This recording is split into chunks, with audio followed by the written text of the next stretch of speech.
Anna Seawold, and this is Authentic Parenting, a podcast about growing ourselves while raising our children. I'm a psychologist, educator, and parent coach.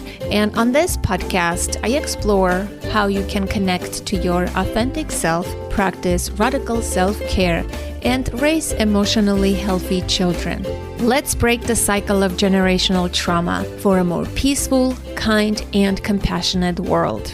What you're about to hear is a conversation from our live event. We hosted another live podcast on April 27, 2024, called Finding Healing, Peace, and Joy with featured guest Seth Gillihan. Seth is a clinical psychologist, author of several books, and the host of the Think, Act, Be podcast.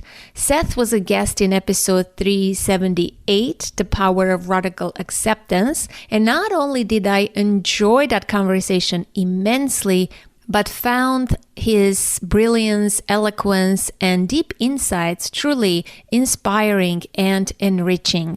And of course, there was that synergy that I often talk about on the show between me and my guest.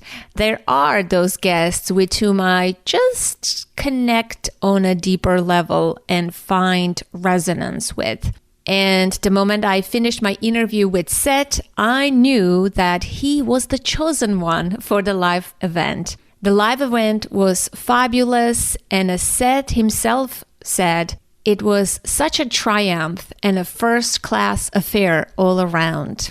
We did several activities, we had Q&A, there was food, wine, music. It was truly heartwarming to see some of my former guests, such as Ellen Gottlieb, Cara Alaimo, Marcy Aboff, Christy Lorisella, and listeners who traveled from various parts of the country to be there. We concluded the evening by inviting the attendees to share one thought, one insight, a feeling or memory that they were taking away with them, and that part touched me very much. There is a reference to airplanes. It was an activity that I created to illustrate how universal all our experiences, fears, and insecurities are.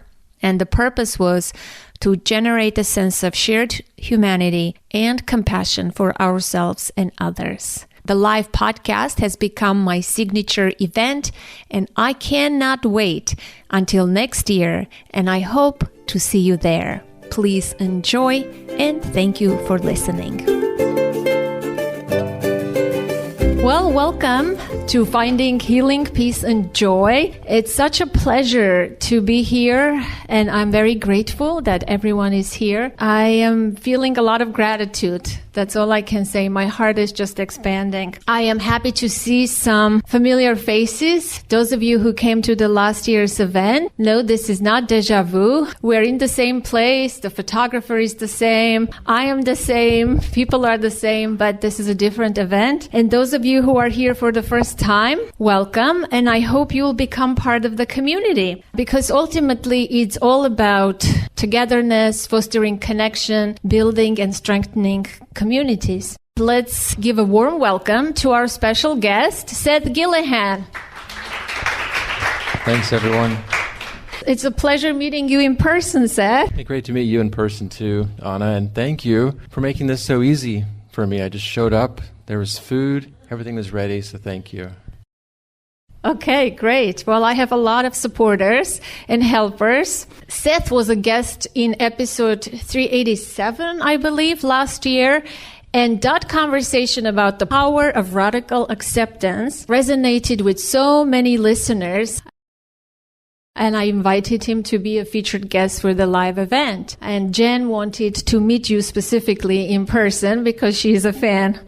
So to begin with, I want to share with you something that I really like. In Japanese tea ceremonies, there is a common phrase, ichi-go, ichi-e. In translation, it means for this time only. The idea is that each moment is a once-in-a-lifetime occurrence. The lesson is to cherish each moment while you're in it. When you live with ichi-go, ichi-e as your focus, the world changes. Interactions are deeper, moments are sweeter. It's a beautiful reminder of the subtle joy and wonder that accompanies life. Ichigo Ichie speaks to the idea that no one encounter can ever be recreated. Each moment and each convergence of time, space, light, mood, thought, circumstance is singular and unrepeatable. As such, every encounter should be met with one's full attuned senses. Some encounters plant seeds that take root over time, while others change the course of one's life in a single moment. May this phrase today be a reminder for you to cherish this gathering. Even if we get together in this place again, this particular gathering will not be recreated. And thus, each moment is a once-in-a-lifetime experience. So slow down, enjoy the moment you're in, and treasure this occurrence. And Seth, if you don't mind, I am going to acknowledge some folks in the audience, and we have some prizes before we get to our interview. The first person I want to thank is Jen Singh. She is a wonderful listener, a loyal member of the Authentic Parenting community. She came to the event last year. She's the first one who buys the ticket when I announce the event. And usually for someone who creates an event, that's a good sign that, yes, we believe in you, you can do this. But that's not all. So she co-hosts the podcast occasionally with me. I invite her. We have listener questions episodes. Listeners submit their questions. My colleague and I answer them. And Jen is the AI specialist. She runs those same questions through the AI. Then we compare and contrast. Are the humans better than the AI? I think the humans are better. That's the verdict so far. But she's great at AI. And I know she is a t-shirt aficionado. She always has fun t-shirts, but she doesn't have the Authentic Parenting t-shirt. So this is for you. You're welcome. Next, my oldest listener is here in the room. She's a holistic health practitioner and a yoga teacher. I created a podcast in 2015, and she's been with me since the beginning. So Lauren Grogan, come, you're getting a prize for being the oldest listener in the room. You're getting a t-shirt as well. Next, I want to acknowledge Dina Farish, who's been also a longtime supporter of the Authentic Parenting. She's also an awesome person. She's the creator of the Mindful Mom Revolution, and she was at my first event in 2019. And we have the photo book on that table from that conference. You can see that. So Dina, thank you for being here today. It's very meaningful for me. Next, I want to thank Mathu Sudarshan. I don't know how to say your name. This is the first time we meet in person after many, many years of interacting together online. Since the COVID-19, I started a free support group since March 2020, and she was part of that support group weekly. We met, and she's been a listener for many years. And she traveled all the way from Tennessee to be here. And for that, she's getting a prize. She's getting the Authentic Parenting mug. You're welcome. We have some amazing guests. Besides Seth, we have some other guests of the podcast that are here. I want to acknowledge Ellen Gottlieb. She is an attorney by her day job. She is a conscious parenting coach and the author of How to Raise a Parent, a fantastic book, but that's not all. She has brought copies for everyone here in the room. So you will walk away with a copy of her book, and it's signed. And be sure to take a picture with Ellen and post it on social media. Next, we have Cara Alaimo. She is a recent guest and author of Over the Influence, Why Social Media is Toxic for Women and How We Can Take It Back. Woohoo! And she has 3 copies of her book. We are raffling them, so we'll see who wins her books. Speaking of authors, children's author and dear friend, Marcy Aboff, is here. She's here at all my events, so I always put her to work, but she came all the way from Florida, so that's great. Last year, a few new folks joined this Authentic Parenting community and came to the event, and one of them is Lisa Granozio, and she's an artist, a creative, a photographer, and this event is inspired by her artwork. All the flowers that you see are inspired by her artwork, and this is her card deck. It's available for sale. I highly encourage you to take a look. I will have, my copy is open, and I will have everyone take one card home from my own copy, so this way we will be connected together. But she inspires me with her work. She is just, and her artwork is displayed everywhere, and you can even purchase it. Cheryl Stash is here from last year. She's the creator of the Monkey Mashup. She is shy, I can see. It's a resource for parents. If you need a pediatrician, a lactation consultant, anything you need about parenting, childcare, and families, it's in one place, Monkey Mashup. Next, I want to acknowledge a dear friend and frequent co-host in my personal episodes, most known for Death and Cupcakes episodes, Christy Lorisella.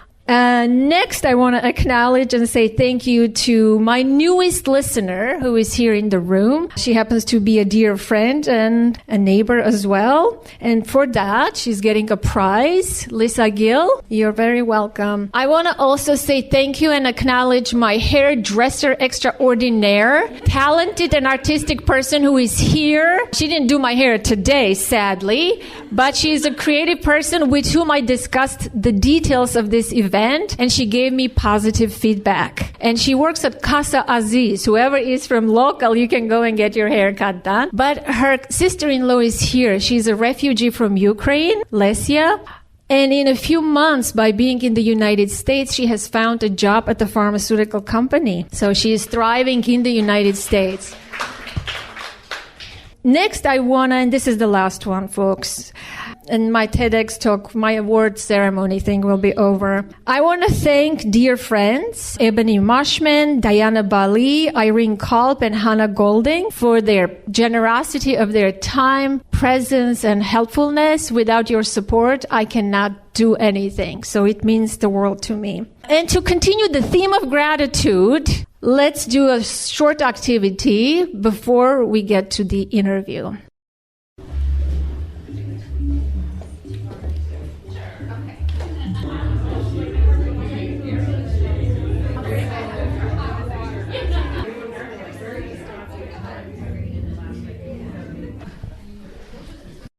So our guest today is Seth Gillihan. He is a clinical psychologist, author of many books, and the host of Think, Act, Be podcast. And Christy has, can you show Christy his latest book, Mindful Cognitive Behavioral Therapy? He combines mindfulness with cognitive behavioral therapy, which is quite a unique approach. So I've been thinking a lot about this topic today, and I know you care about this topic as well. Do we have to change ourselves to change our life? And where is that balance? But in a true Anna Seewald form, and those of you who listen to the podcast will know what I mean, I want to ask you, Seth, kind of a personal opening. I want to start. I remember in your book you write this sentence, I came to the end of myself. I want you to give a little context for that. And what were you feeling when you came to the end of yourself? Was that hopelessness, despair, or enlightenment or awakening? Let's start with that. Sure, yeah. Some of this may sound familiar to listeners who heard episode, 387, whatever that was. Yeah, so this goes back a few years, but I started experiencing a lot of physical symptoms, and I'd always been healthy. I just turned 40 not too long before, and suddenly I couldn't count on having enough energy to get through the day, having a voice to meet the demands of the day, and I felt terrible in ways I couldn't understand or explain or fix, and doctors couldn't really figure out what was going on. And so by the end of the night, many nights, I'd be lying on the couch or on the floor or something and just had this sense of I'd fallen into a depression, and I felt despair. I felt hopeless. And I felt like any solution I might have thought of at some point just seemed like it wasn't enough, or it was not going to help. And so that phrase just kept coming to me. I've come to the end of myself. I've come to the end of myself. And so finally, that one night that I wrote about, I realized that, I've come to the end of myself, my small s self, but that wasn't the end. To me, it just felt like the end, like there's nothing beyond, but that was my small s self talking, because I just discovered in that moment, it was kind of like a passage that got narrower and narrower and seemed like it was just going to end, but then it opened into something completely new, and I was like, there's something beyond my little self that begins where my small self ends. That for me really was a transformation. So it was kind of one of these moments of awakening that happens spontaneously, often at the kind of pit of our deepest hopelessness and despair. Thank you for sharing that. Yeah, we all have that capital S self, right? Authentic self, true nature, essence in us, but it's not always easy to access that part, right? Trauma can block that. We may feel disconnected from our true nature. But here is a quote that I really like, and maybe this can be like a frame for our conversation. This is a quote by Carl Rogers. I'm sure this is familiar to many of you. The curious paradox is that when I accept myself just as I am, then I can change. In this culture of optimization, optimize your sleep, optimize your body, optimize your life, your schedule, your parenting, your happiness, right? We hear messages like that, and it seems like the happiness is always out there. Whatever is out there is outside of us, and we need to seek something else to be happy. So my question is for everyone and for you, do we have to change ourselves to change our life? And where is that line between doing personal work or accepting the way things are, or finding ways of connecting to ourselves or accessing that part of ourselves that is a lot wiser and more authentic? Yeah, so many great questions in there and big questions. For me, it seems like what has been most helpful is realizing that discrepancy that you feel between where you think you should be and where you actually are. Sometimes it's a sense of, I should be more disciplined or more mindful, or I need to do something to show my worth or worthiness or something. Or it might be, my health isn't cooperating and the world needs to change in a way so that it meets my expectations. What I've kind of come to through all this struggle is realizing that the real power that I have is to bring myself into alignment with the way things actually are. So, for example, instead of insisting that my health should be better than it is, and so I'm just going to keep hammering away the same old schedule that I used to do, and punishing myself and cursing life and turning into, as my 5-year-old daughter would say at the time, turning into mad dad when I got home, because I was like so mad about everything. She would just laugh about it, which didn't make me laugh at the time, but now I just think it's so funny that she somehow stayed buoyant through all that. But realizing that I could, without giving up the hope that my health would improve and there were things that I could do to feel better and have more energy, that I could live within the limits that I had on a given day. And I didn't have to keep overextending myself and then being pissed off about it. But I could realize, okay, this is what I actually have today. This is how much money I have, so to speak. And I can't spend more money than I have and then complain about not having enough. So there was that side of things, the kind of very practical, I'm not going to live in a way that doesn't match my reality. But then also level of attitude, letting go of this idea that life owes me something more than it's giving me. God, it really felt like that's true, and it still feels like that's true sometimes. This kind of normal life, like I don't want anything special. I just want a normal, regular life. So many people have that, and why can't I have it in these ways? But just recognizing nothing, really nothing was ever guaranteed to me. And so, and you described this very clearly, how much gratitude you have because you don't expect anything, as far as I remember from your description. Yeah, I think this is a deep topic, and culture plays a role in how we perceive happiness, right? We also can talk about well-being, happiness, joy, contentment, right?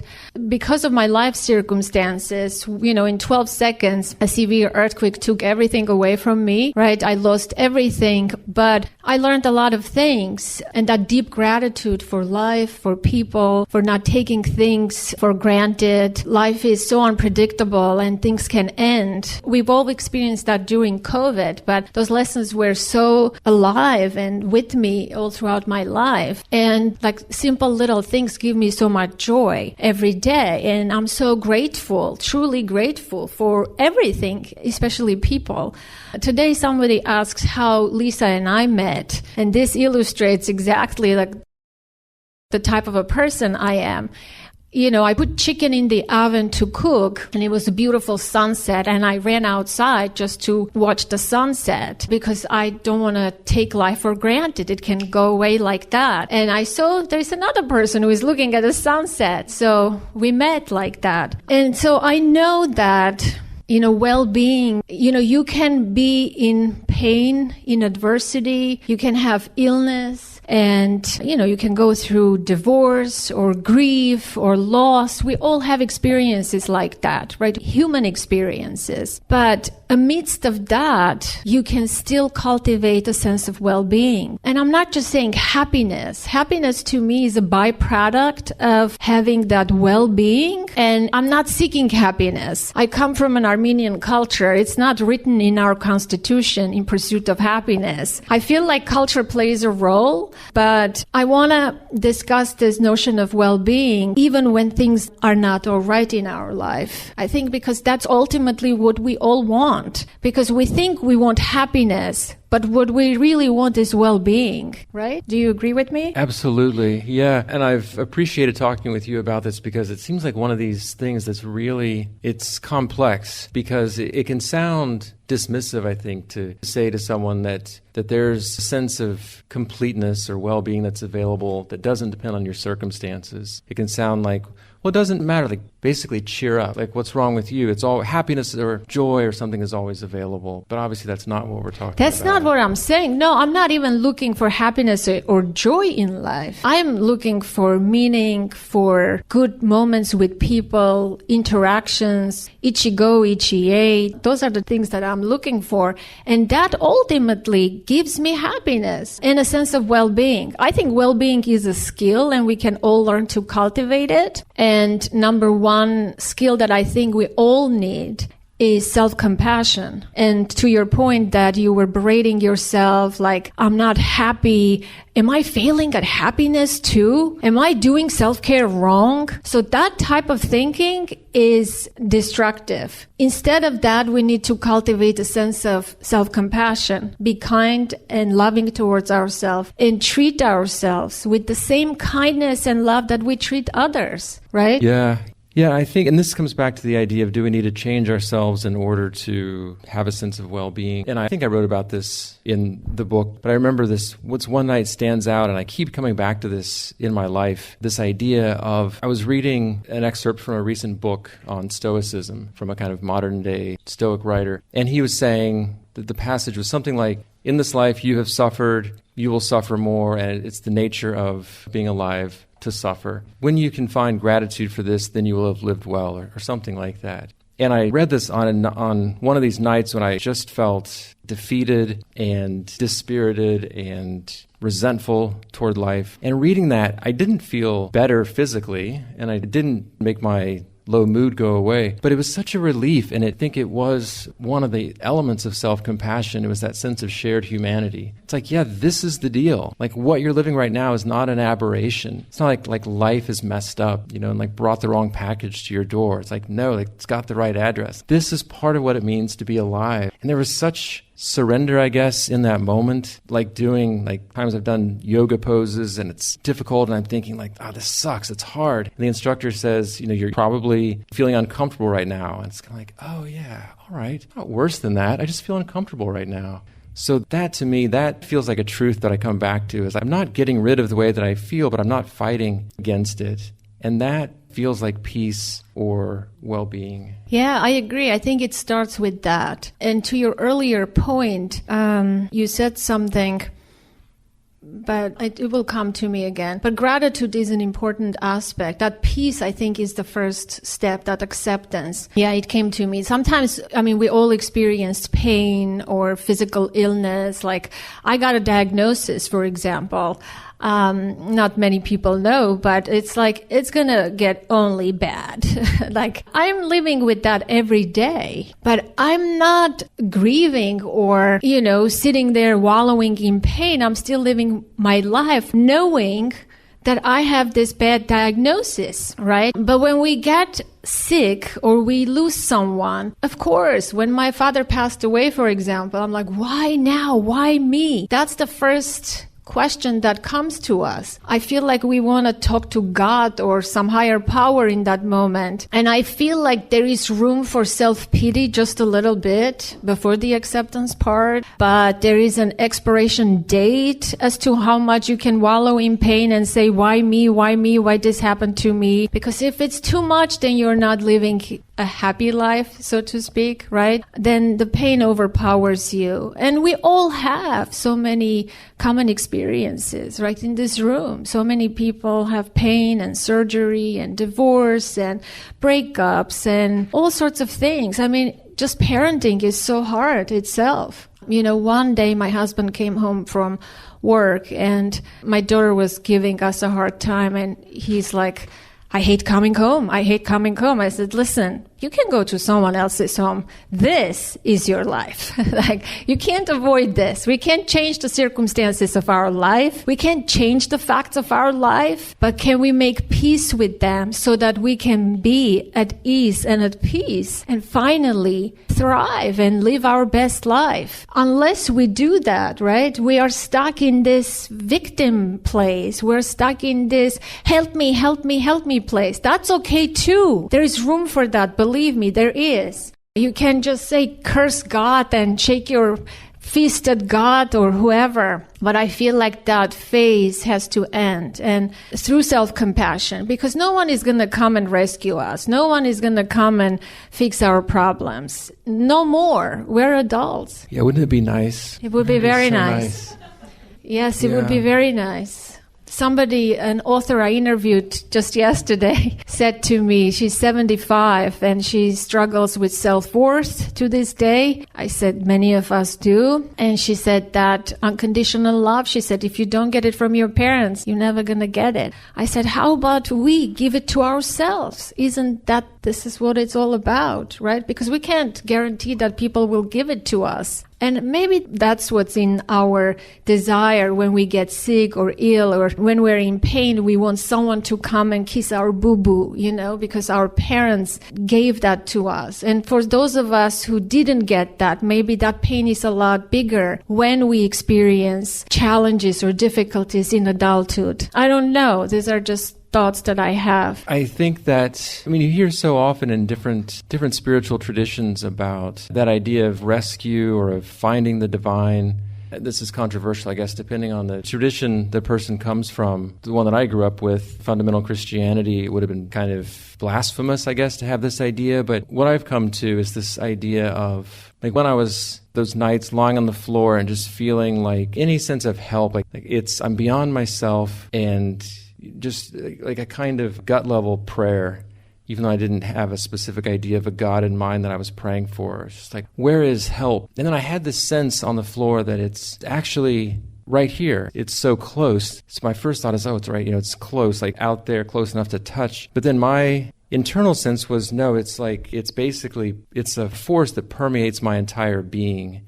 I could envision a kind of layer of my body that was entirely it was like a Seth-shaped divinity. It sounds kind of weird, but we all, I think, have that kind of radiance throughout us, and for me, that was the comfort that I found is that presence that I'm seeking is actually another level of myself. Not like the Seth self, the kind of ego-bound identity, but this spark that all of us carry of something greater and something beyond our small selves. And that's, to me, that's where well-being is always found, is in that other, when we can perceive that we have more depth than we realize. If it's just our everyday kind of default ego self, then it does feel like there's not really much alternative. If you're feeling down, like your entire being feels down, like there's no space for joy. But for me, well-being is always found in that wider self in which the smaller self exists. So I found this in things like lying in bed at the end of the day and just being like, oh my God, that was such a rough day.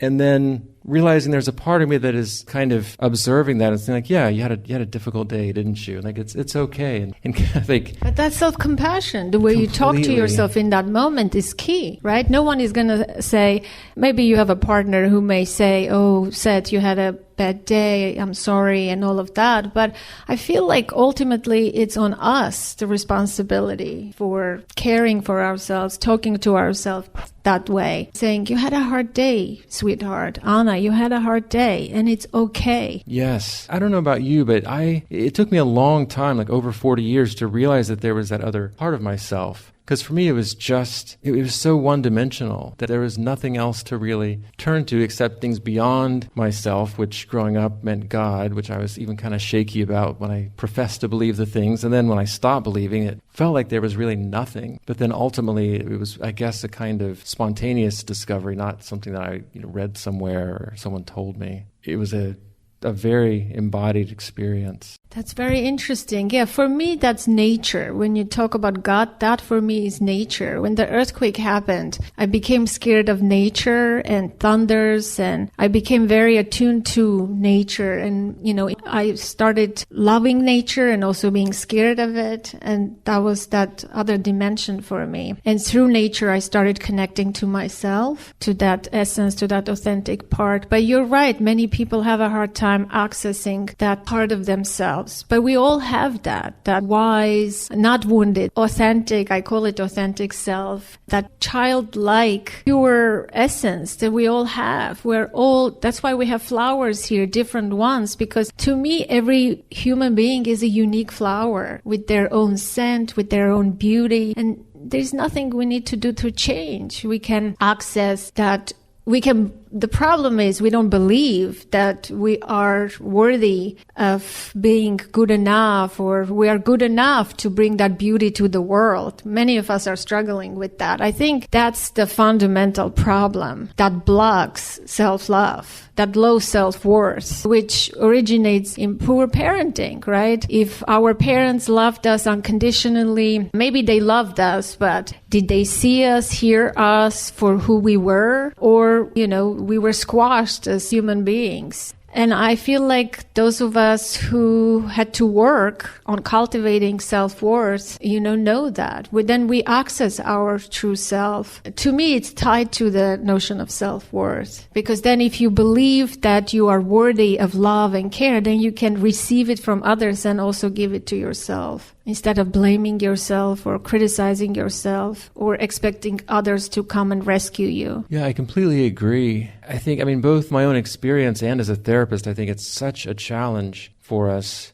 I think even for a lot of people who can't point to anything in the people that raised them, any faults, they might say, I had completely loving parents and accepting, certainly having a highly critical parent or abusive parent. Parents can definitely make it worse, but it seems like for a lot of people, just being human is enough to give that sense of not measuring up, not quite liking ourselves. And it's such a challenge to realize that a deeper acceptance is available. I know how I eventually discovered that it was a possibility. Not that I always feel that way, but I'm curious for you, Anna, how you came to that, because I think it is such a challenge. We might know it rationally. Everybody knows, yes, I should love myself. But getting to it on an actual, a visceral level, is just so difficult. It took me many years. I think I mastered it only this past year, some of it, yes. I struggled with that. I struggled with giving myself the things that I needed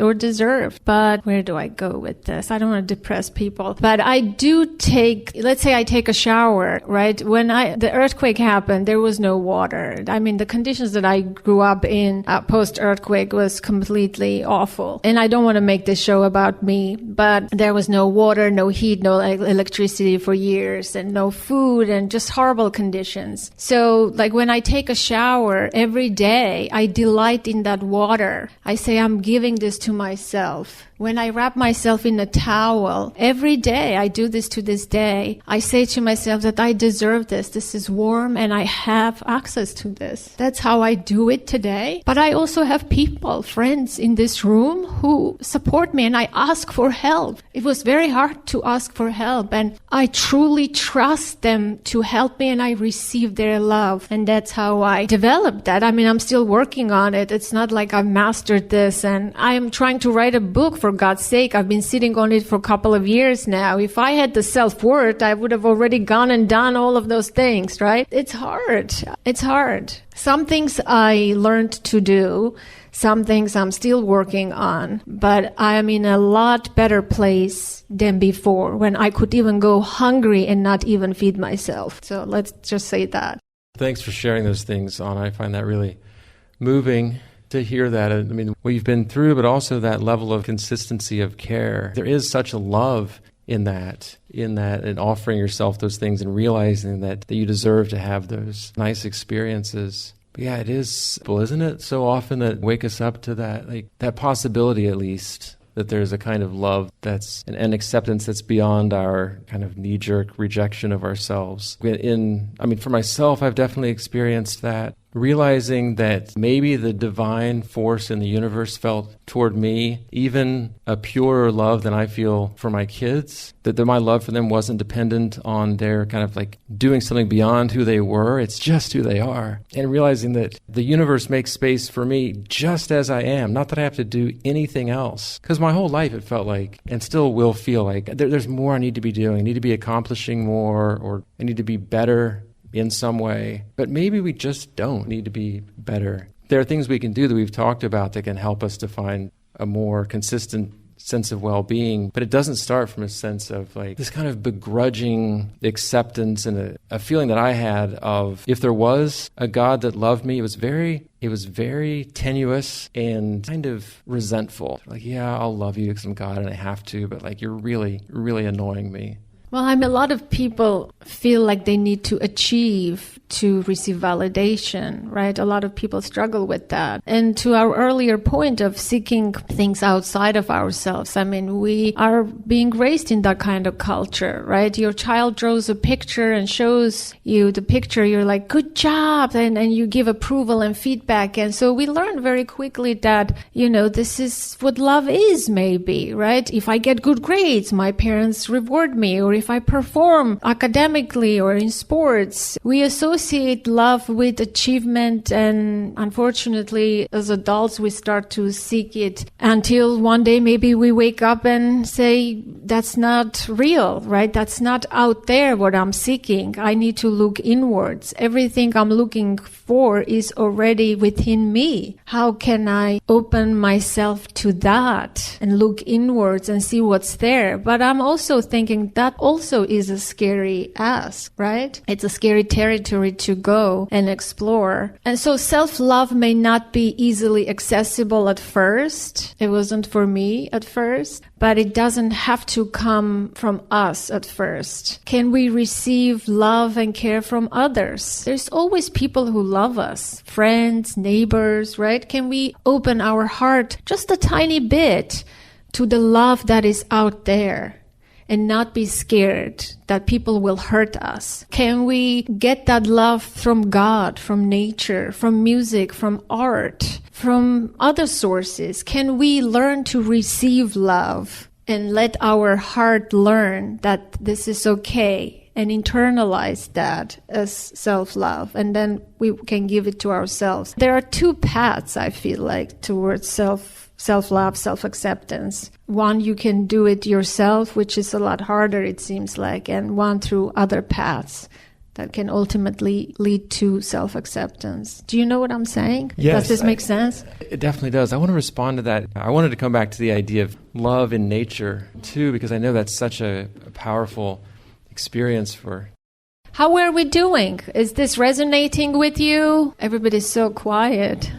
In nature, I think that was an experience I had during my sickness. In a way, I think you probably all had this experience where there are things that you're realizing or things you're going through that then you don't really realize how much you're taking from it until you look back. You don't understand exactly what's happening, probably because there's a wiser part of ourselves that's leading us in these directions.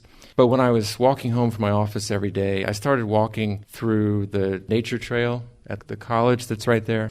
And I feel such a kind of friendship with the giant trees there, like huge tulip poplars that are probably my favorite trees. And I wasn't raised with that sense of kind of what we would have called nature worship growing up. There's something, I hate to even say it, but kind of evil about it, something pagan, I guess, literally. But I think there can be a feeling of not just that I'm appreciating or enjoying nature or finding something wonderful there, but that it's a relationship and that there's something, this sounds kind of weird for me to say, but that there's like that the trees are enjoying being a part of the experience, that they're like trees can't see themselves. Tree has no vision of itself, and it only comes into existence as a visual experience through someone's sensory apparatus. My sensory system is creating that in my mind. It feels like the trees are all celebrating, like, because we're all doing this together. So that, I think, that can,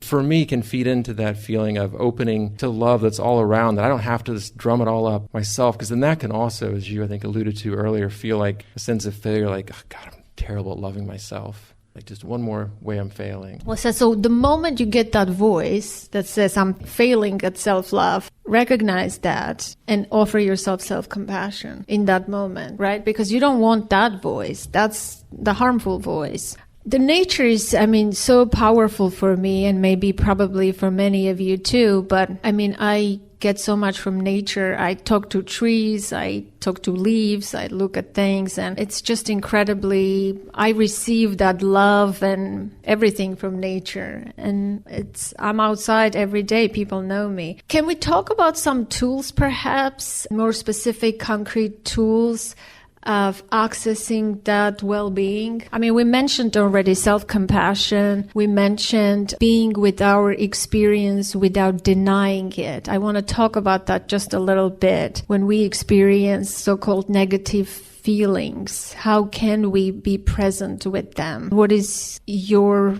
experience with that? How have you grown in that department? For me, it started with what I often will work on with the people I see in therapy is there tends to be an automatic assumption that if I'm feeling anxious or if I'm feeling down, if I have some uncomfortable feeling, that I needed to do something to get rid of it. Like the fact that I'm feeling anxious, for example, is a problem, and I need to solve that problem. And until it's solved, it can feel like there's something amiss. Like I can often take it on myself, like I get anxious. How can I stop feeling anxious? But it can be a really powerful shift to realize, like, what says I have to stop feeling anxious? Like I could just, keep chopping the vegetables and keep making dinner, and the anxiety can just be there. And I don't feel less anxious when I do that, but I don't feel that second arrow in the Buddhist idea, that second layer, that suffering of a sense of like a misplaced responsibility for making myself feel different from how I feel. So I think that to me is an invaluable tool, is just questioning this automatic assumption that that feelings we don't like are wrong and we need to get rid of them. Yeah, I agree. Many people struggle with that, right? And everybody who has a young kid, I'm bored. And my friends know my response to that, right? That's fine. It's okay. You're bored. Like, you don't have to do anything about it. This is my response. It's okay. You can welcome boredom. I learned that lesson. For me, that part is easy, I have to say. You asked me earlier, after the earthquake, there was so much pain and emotions. It's like incredible. And there was only one way, just being with it and feeling it. There was no escape because everybody was in this situation together. There was no parents or anyone to console. So I learned to be with my feelings for the first time at that time and learned that this is not that bad. So as an adult now, when I'm sad or grieving or something like that, I enjoy that experience. Like, I don't avoid it. I'm okay with that. I know it will pass and it's all temporary. It comes and goes. But I know that's not the case for many people. Like, people numb out, right? People shut down. They eat. They shop, they do all sorts of things to avoid the discomfort of temporary discomfort, right? Negative feelings. But if we can just sit with those feelings and breathe through that experience, and I'm wondering if you can speak about embodiment a little bit. Let's bring in the soma, the body, into this conversation. What practices do you personally use or you might suggest that could be helpful with that? Yeah, I'm glad you mentioned that, because I think a lot of us do this, and I know I did for most of my life. I lived as if I stopped at the neck, like it was just like I was just sort of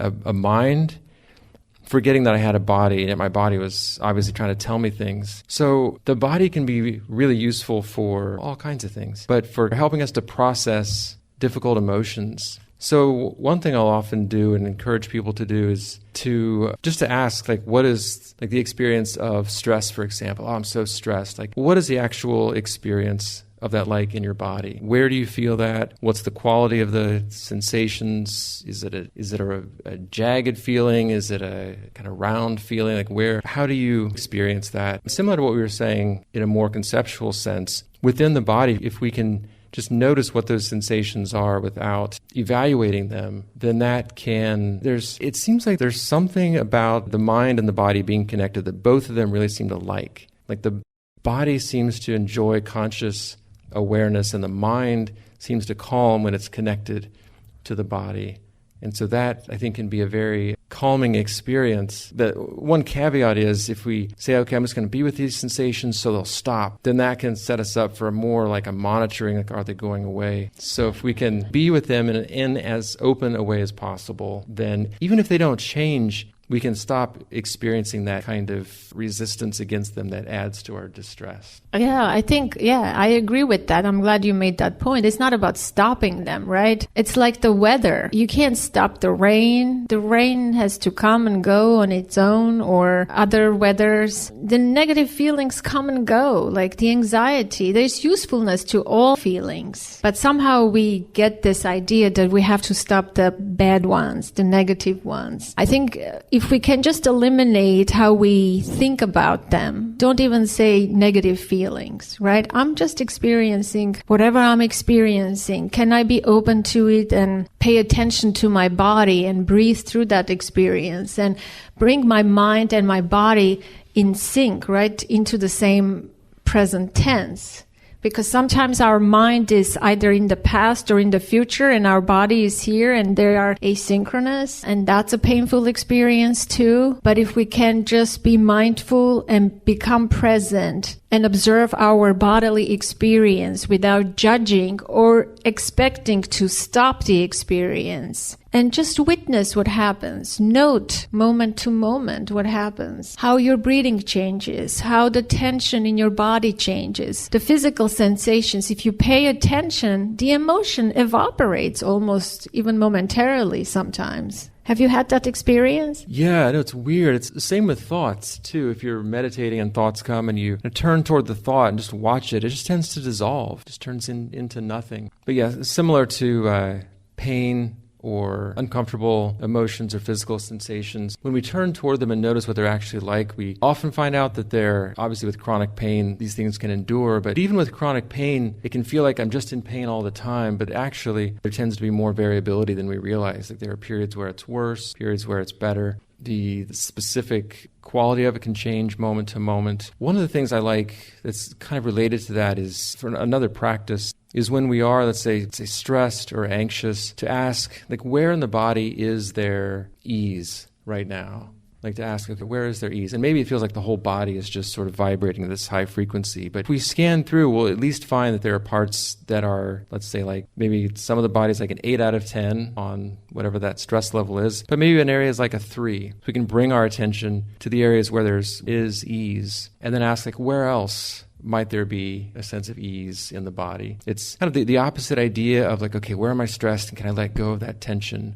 but asking like what's already here that we can kind of encourage and cultivate that may spread, or at least it can occupy some of our attention. It can shift our perspective, right? What other tools do you utilize personally for cultivating well-being or accessing the well-being within? One of the main ones that I'm working on lately is recognizing what I control and what I don't control, and trying to really fix my effort and attention on things that are within my domain. So what tends to happen by default is I'll think about, like if I'm thinking about the next day, I'll think like, okay, like am I going to have enough voice for the things that I have, and the session's going to go well, and am I going to have unexpected problems come up with our kids? But then realizing like, oh, like all that stuff is just like, those are all fantasies that my mind is crafting. What can I actually control? Like, well, I can obviously plan for things as best I can, but then it's just a matter of deciding how I'm going to respond to these things as they come up. And then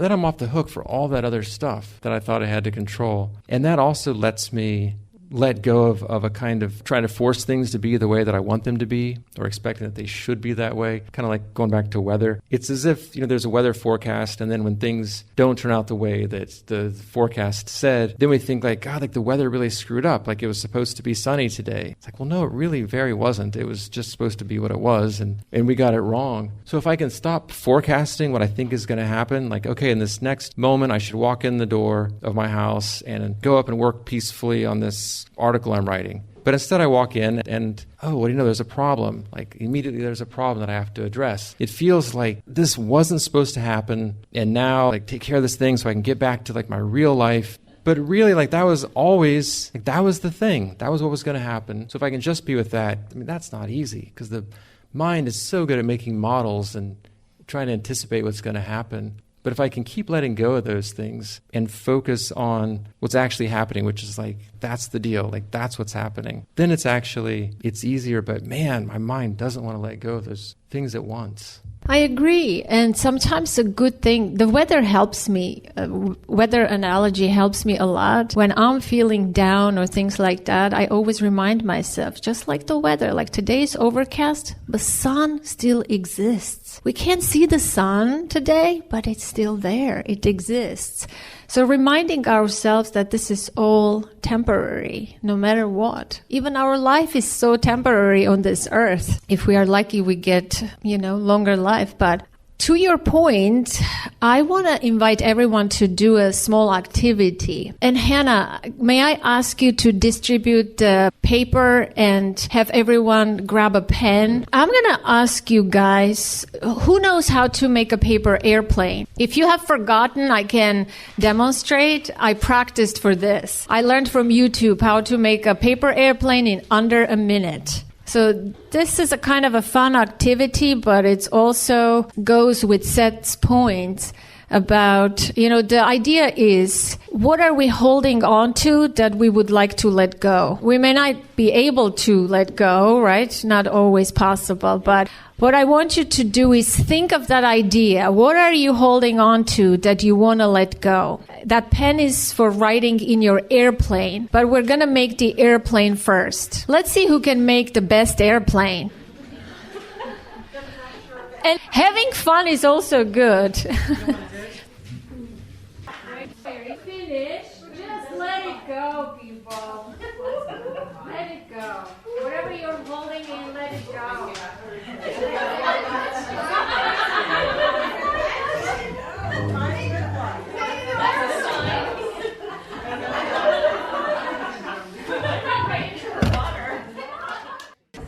Let's see what people want to let go that they're holding on to. Can we read some of this? Sorry. This one doesn't have anything. Oh, no, it's there. To try to control the things that you can't influence. Yeah. Go away. Yes? This says self-doubt and the outside mirror as self-worth. Resentment for partners, lack of support. Oh, this is a good one.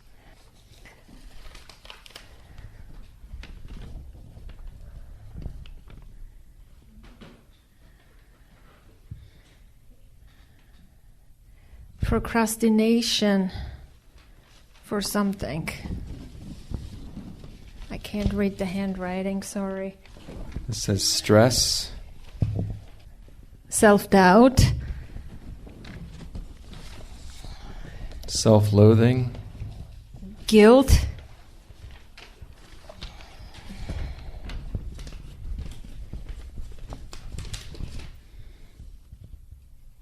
Low self-worth. Achievement-driven sense of self. Regret. That I know what's best for my husband.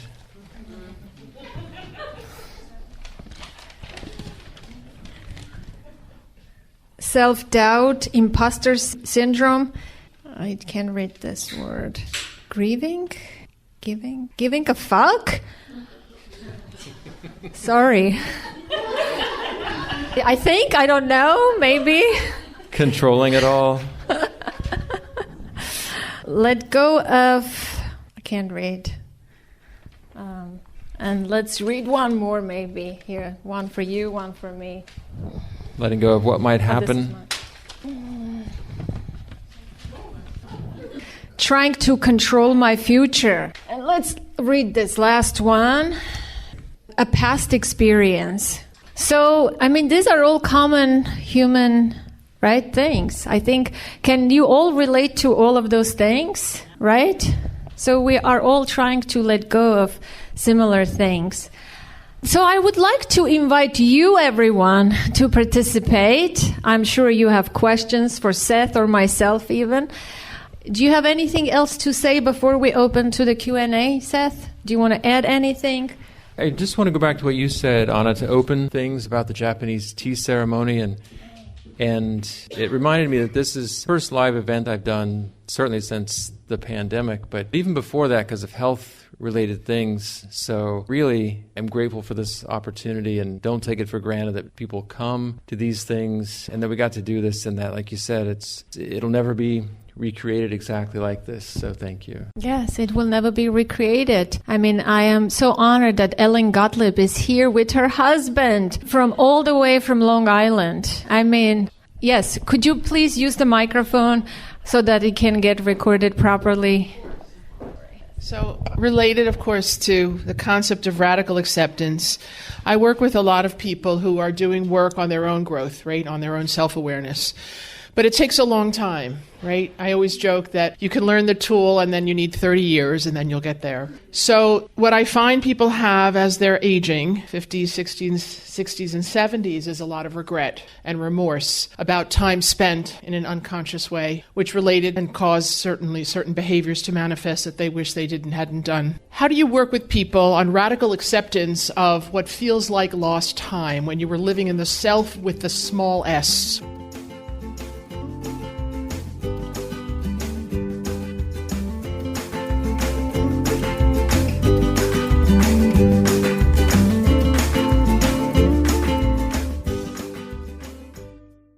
That's the end of part 1. I hope you enjoyed it. The second part will be available next week, the Q&A session. It's fantastic and you don't want to miss it. Until then, thank you for listening.